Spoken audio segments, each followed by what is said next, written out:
Good morning students. कल हमने अवतल दर्पण से प्रतिबिंब का बनना किरण चित्र द्वारा समझा था। आज उत्तल दर्पण से प्रतिबिंब का बनना समझ रहे हैं हम। उत्तल दर्पण में कोई विशेष स्थितियां नहीं है, कहीं पर भी हम वस्तु को रखें प्रतिबिंब हमेशा सीधा बनेगा, आभासी बनेगा और छोटा बनेगा, यानी कि इसमें प्रकृति चेंज होती नहीं है। तो इसमें कंडीशंस नहीं है, चाहे जिस स्थिति में प्रतिबिंब बनवाए हम एक जैसा चित्र इसके अंदर बनाएंगे। तो अपना टॉपिक है उत्तल दर्पण से प्रतिबिंब का बनना।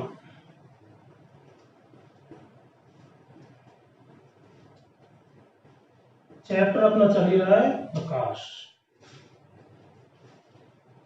उत्तल दर्पण कैसा होता है? ये गोलीय दर्पण में आपको शुरू में बताया था कि इसमें धंसे हुए हिस्से पर पॉलिश कर दी जाती है, तो उभरा हुआ हिस्सा परावर्तक पृष्ठ का कार्य करता है। तो जैसे ये मुख्य अक्ष है,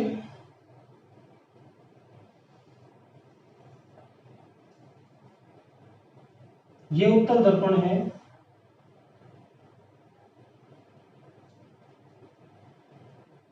यहां पर इसमें पॉलिश की जाएगी धंसे हुए हिस्से पर, तो उभरा हुआ हिस्सा जो होता है वो परावर्तक पृष्ठ का कार्य करता है, इसलिए इसको उत्तल दर्पण कहते हैं। मुख्य अक्ष को इसको आगे बढ़ा लेंगे, यहां पर इसका मुख्य फोकस हो गया, यहां हो गया सी, प्रकाश के वक्रता केंद्र। ये ध्रुव है, वस्तु को हम यहां पर रख रहे हैं, कहीं पर भी रख सकते हैं, यहां रखो, यहां रखो, यहां रखो, एक जैसा प्रतिबिंब इसके अंदर प्राप्त होगा। अब प्रकाश की किरण एक तो आएगी समांतर, समांतर आएगी, उसको ये अपसरत कर देगा। अपसरत मतलब इस तरह से बिखेर देगा, फैला देगा। लेकिन गोलीय दर्पण से परावर्तन के नियम को ये फॉलो करेगा, तो ये प्रकाश की किरण कहां से आती हुई प्रतीत होगी? एफ से, क्योंकि जो समांतर आती है वो एफ से गुजरती है या गुजरती हुई प्रतीत होती है। और दूसरी प्रकाश की किरण जो होती है वो सी से गुजरती हुई प्रतीत होगी, क्योंकि उत्तल दर्पण है, उत्तल दर्पण में प्रतीत होती है और अवतल दर्पण में वास्तव में गुजरती है। तो इसको और इसको सीध में लेकर के स्केल से, और यहां से डॉटेड लाइन से दर्शाना है इसको, क्योंकि गुजरती हुई प्रतीत होनी चाहिए। इस तरह से दोनों प्रकाश की किरणों ने एक दूसरे को कहां पर काटा है? यहां पर काटा है, तो यहां ये वस्तु का प्रतिबिंब प्राप्त होगा। जैसे मान लीजिए वस्तु का नाम हमने रखा ए बी, तो प्रतिबिंब प्राप्त होगा इसका ए डैश बी डैश। कैसा प्रतिबिंब है ये? आभासी, क्योंकि किरणें वास्तव में नहीं मिली है, मिलती हुई प्रतीत हो रही है। तो प्रतिबिंब कैसा होगा?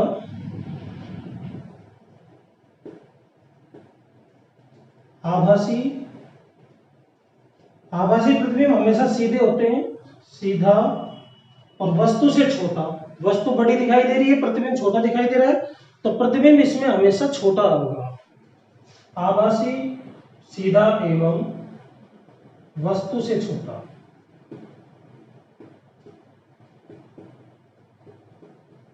प्राप्त होगा। यह उत्तल दर्पण की किस तरह से प्रतिबिंब को दर्शाता है वो हमने यहां पर देखा। ठीक है, दोबारा एक बार ध्यान दें। ये उत्तल दर्पण, प्रकाश की किरण समांतर आई। अब अवतल दर्पण में तो वास्तव में एफ से गुजरती, लेकिन इसमें अपसरत हो जाती है, एफ से गुजरती प्रतीत होती है। दूसरी प्रकाश की किरण वो सी से गुजरेगी, वो बिना मुड़े सीधी निकल जाएगी, तो यहाँ पे गुजरते हुए प्रतीत है। दोनों कहां पर मिलती है? यहाँ पर, तो यहाँ प्रतिबिंब प्राप्त हो जाएगा ए डैश बी डैश। ठीक है, इसके बाद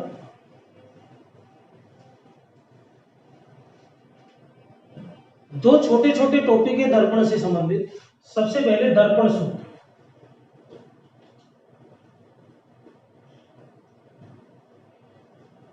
दर्पण सूत्र क्या होता है? दर्पण की फोकस दूरी f, वस्तु की दूरी u और प्रतिबिंब की दूरी v, इनके बीच में यह संबंध पाया जाता है 1/f बराबर 1/v प्लस 1/u। इसको दर्पण सूत्र के नाम से जानते हैं। u क्या है? वस्तु की दूरी, v क्या है? प्रतिबिंब की दूरी, और f क्या है? फोकस दूरी। तो इन तीनों में ये दर्पण के लिए संबंध पाया जाता है। इसको हम डेरिवेट करेंगे, किस तरह से कैलकुलेट करेंगे चित्र के द्वारा, वो यहां पर देखने जा रहे हैं हम। तो देखिए,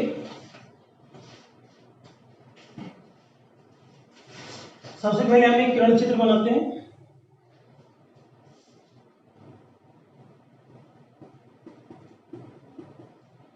ये पी एफ सी वस्तु मान लीजिए हमने यहां रखी है।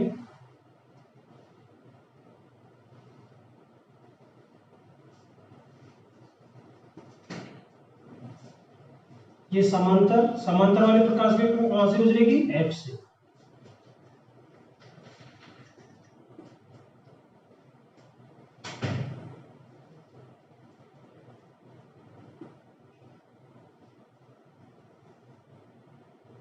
और दूसरी प्रकाश की किरण जैसे एफ से ली तो एफ वाली समांतर हो जाएगी।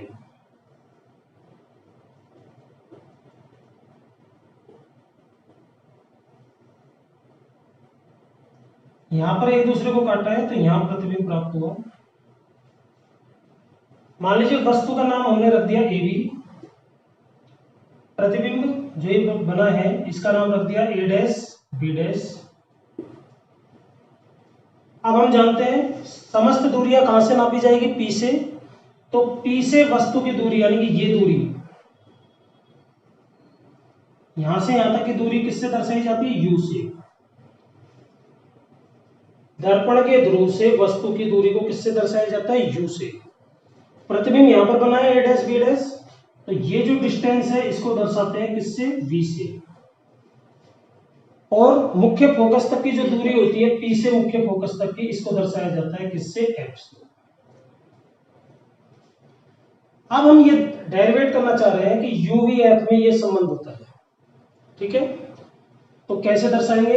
इसके लिए इन पॉइंट्स को कुछ भी नाम दे दो। ये पी हो गया, ये एफ हो गया, ए डैश हो गया, इसका नाम रख दिया जैसे एम, इसको रख दिए एम। कुछ भी रख सकते हैं, अंग्रेजी के कोई भी अक्षर से दर्शा सकते हैं इसको। अब सबसे पहले ये वाला त्रिभुज और इसके जस्ट अपोजिट वाला ये वाला त्रिभुज, इसको त्रिभुज ही मानना है आपको। हालांकि ये रेखा थोड़ी सी वक्र रेखा है, लेकिन हमें ऐसा मान रहे हैं कि दर्पण का जो द्वारक है इतना छोटा है कि ये जो दूरी पी एल दूरी है इसको हम एक सरल रेखा मान सकते हैं। तो ये त्रिभुज ही मानेंगे हम इसको जब ये सरल रेखा हो जाएगी। अब दोनों त्रिभुजों को समरूप सिद्ध करेंगे। मैथ के अंदर समरूपता के नियम पढ़े हैं आपने? समरूपता कितने नियम होते हैं? 3 नियम होते हैं, एक उप नियम होता है। एक तो एस एस एस, एक एस एस, एक ए और ए इसी का उपनियम होता है ए। अर्थात दो त्रिभुजों में यदि दो कोण बराबर हो तो वो दोनों त्रिभुज समरूप होते हैं। तो इस त्रिभुज को और इस त्रिभुज को हमें समरूप सिद्ध करना है, तो इनमें कोई भी दो कोण बराबर कर देते हैं हम। तो एक तो ये कोण बराबर हो गया इसके, क्योंकि ये कौन से कोण है? शीर्षाभिमुख कोण। जब दो रेखाएं एक दूसरे को इस तरह से काटती है तो आमने सामने बनने वाले कोण बराबर होते हैं, शीर्षाभिमुख कोण कहलाते हैं, वर्टिकली अपोजिट एंगल्स। तो ये कोण आपस में बराबर होंगे। दूसरा, हम इसको एक सरल रेखा मान रहे हैं, तो ये कोण 90 डिग्री का है और ये कोण 90 डिग्री का है। तो ये इनको कोई भी अक्षर से दर्शा देते हैं, जैसे 1 2 3 और ये 4। कोण 2 बराबर है कोण 3 के।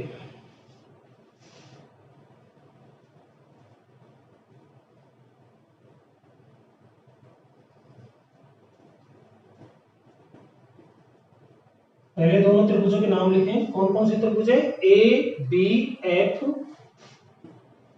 त्रिभुज ए बी एफ एवं दूसरा त्रिभुज पी एन एफ।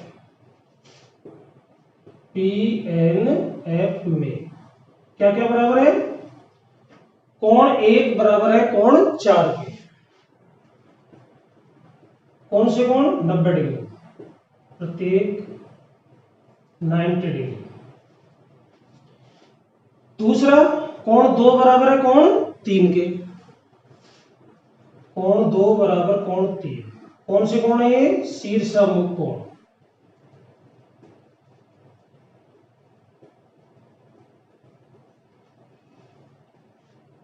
जब दो त्रिभुजों में कोई भी दो कोण बराबर होते हैं तो तीसरा कोण तो ऑटोमेटिक बराबर होएगा ही होएगा।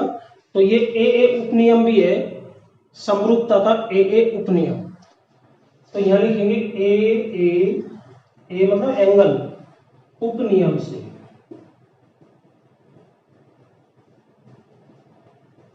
दोनों त्रिभुज कैसे हो गए? समरूप। ABF समरूप PNF, दोनों त्रिभुज समरूप हो गए। और जब समरूप हो गए तो उनकी भुजाएं क्या होंगी? समानुपाती। तो देखिए इसकी ये भुजा AB, इसके संगत भुजा इसमें कौन सी भुजा है? PN, क्योंकि इसमें ये लंब है, इसमें लंब है PN। तो AB बटा PN। दूसरी भुजा ले लेते हैं AF, आधार AF, और इसका आधार कौन सा हो गया? PF। लंब लंब के समानुपाती, आधार आधार के समानुपाती। अब इसमें मान रखें AF देखिए यहां से यहां तक की दूरी कितनी है? U। हमें चाहिए ये दूरी, तो इतनी दूरी में से ये दूरी क्या करनी पड़ेगी? माइनस। ये पूरी दूरी U है, इसमें से F माइनस कर देंगे तो ये डिस्टेंस आ जाएगी यहां से यहां तक। यहां से लेकर के यहां तक की जो दूरी हो जाएगी क्या हो जाएगी? U माइनस F, क्योंकि पूरी दूरी U है, U में से F घटा देंगे तो ये डिस्टेंस आ जाएगी कौन सी? AF, जिसका मान हमें चाहिए। तो AF हो जाएगा U माइनस F बटा PF ये फोकस दूरी के बराबर है, तो इसमें रख देंगे F। अब यहां पर जो ये PN आ रहा है AB, ये जो PN है, यहां पर हमने PN को सरल रेखा माना है। सरल रेखा माना है तो ये देखो यहां पर, ये जो मैं यहां पर मार करके ये नोक घुमा रहा हूं, इस आकृति को देखो,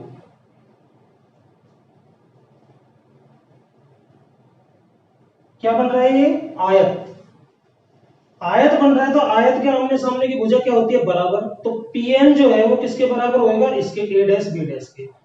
तो PN की जगह हम रख सकते हैं A dash B dash, AB बटा A डैश B डैश, इसका मान हमने रख ही दिया U माइनस F बटा F, समीकरण नंबर 1। इसी प्रकार से जैसे हमने ये त्रिभुज का अपोजिट ये त्रिभुज लिया, उसी प्रकार ये वाला त्रिभुज, ये जो छोटा सा बन रहा है, इसके संगत इसको समरूप लेंगे, बिल्कुल वैसे के वैसे। ये कोण इसके बराबर हो जाएगा, शीर्षामुख कोण, और ये 90-90 डिग्री के कोण हो ही जाएंगे, प्रत्येक 90 डिग्री। तो बिल्कुल वैसे ही वैसे। तो जो चीज वैसे की वैसे होती है उसको फिर दोबारा आपको सिद्ध करने की आवश्यकता नहीं होती, उसमें लिख देंगे इसी प्रकार। तो यहां लिखेंगे इसी प्रकार।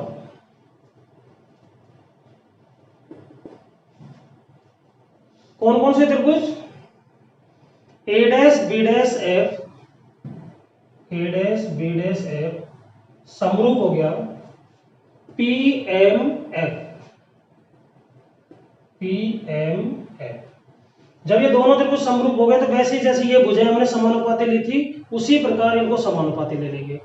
तो A डैश बटा A डैश B डैश, यानी कि लंब ले लिया, इसके संगत भुजा होगी PM।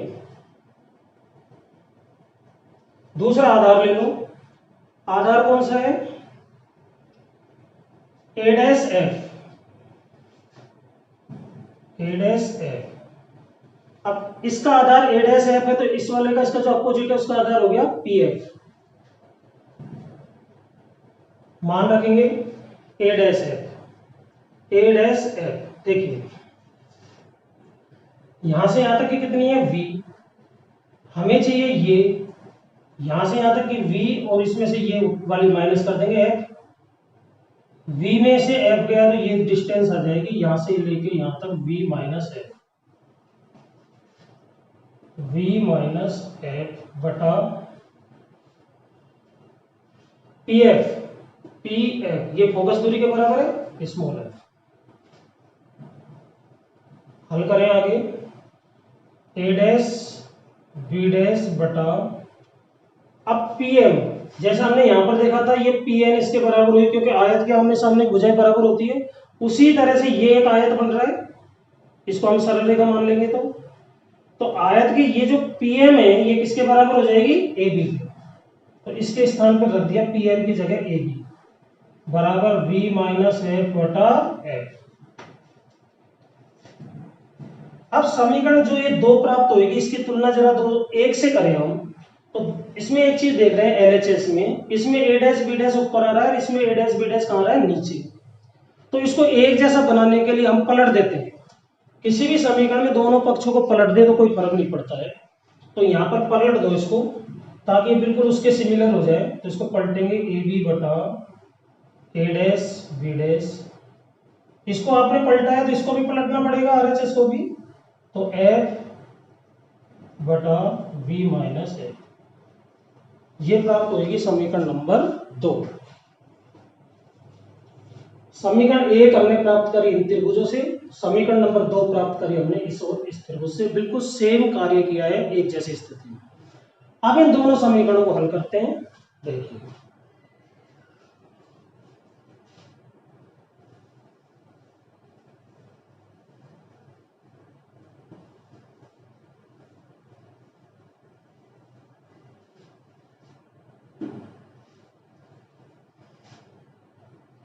समीकरण 1 व 2 से, समीकरण 1 और 2 में एलएचएस बराबर है तो आरएचएस भी क्या होंगे, बराबर। तो दोनों के आरएचएस को बराबर कर देंगे, u माइनस एफ बटा एफ बराबर, इसका आरएचएस क्या है, एफ बटा v माइनस एफ। ठीक है, अब इसको हल कर लो वज्र गुणा करके। देखिए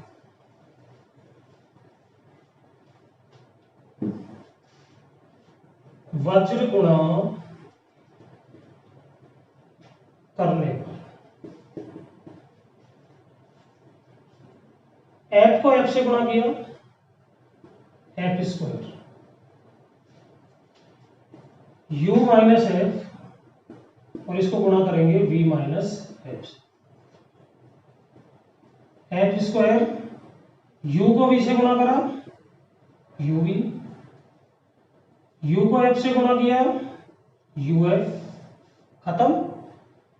f को v से गुणा किया माइनस vf और f को f से गुणा किया minus minus plus f square.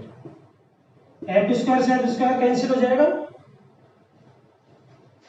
क्या बचा, 0। यहां पे बच जाएगा uv minus uf minus vf।